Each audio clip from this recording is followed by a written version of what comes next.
तुम्हाला खूप आशीर्वाद मिळतील सगळ्यांचे. कोणतीही चांगली गोष्ट मिळायला नशीबच लागते. लाख मोलाच्या गोष्टी दिल्या सर, ज्या की लाखो रुपये खर्चूनही कुठे कोणी देऊ शकत नाही सर. सर मी श्रेयश पप्पा बोलतोय.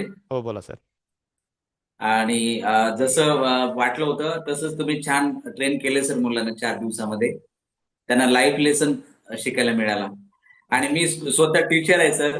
पण ओके. मी एवढं काही त्यांना असं म्हणजे फक्त तेवढ्यापुरतं सांगत होतो. अभ्यास करायचा, टाइम टेबल ठरवून द्यायचा, मोबाईल पाहायचा नाही, टीव्ही पाहायचा नाही. हं. पण तू या 4 दिवसामध्ये ते सारखं म्हणजे सारखं सारखं तेच बोलू लागला. आम्हाला सरांनी हे सांगितलं, ते सांगितलं, असं वागायला पाहिजे, तसं वागायला पाहिजे. आपण असं करायला पाहिजे. खूप गोष्टी सांगू लागला. मनावर ताबा कसा घ्यायला पाहिजे. येस. मग मी म्हटलं बाबा खूप मस्त आहे, मग खूप इंटरेस्टिंग आहे.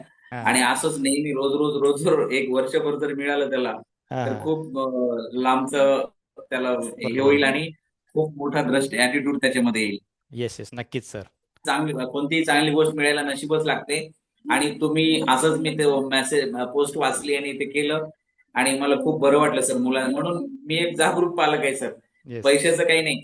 पण ते मुलांना ज्या गोष्टी मिळतात तुम्ही सर लाख मोलाच्या गोष्टी दिल्या सर, ज्या की लाखो रुपये खर्चूनही कुठे कोणी देऊ शकत नाही सर. नक्कीच सर. तुम्ही ह्या गोष्टी ओके. ऑब्झर्व्ह केल्या आणि तुम्हाला याचं महत्त्व कळालं, हेच आमच्यासाठी मोठं यश आहे.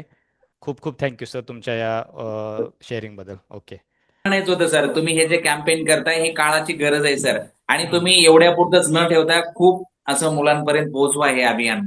तुम्हाला खूप आशीर्वाद मिळतील सगळ्यांचे. कारण पालकांना एवढा वेळ नाही सर मुलांना एवढं डीप मध्ये सांगायला.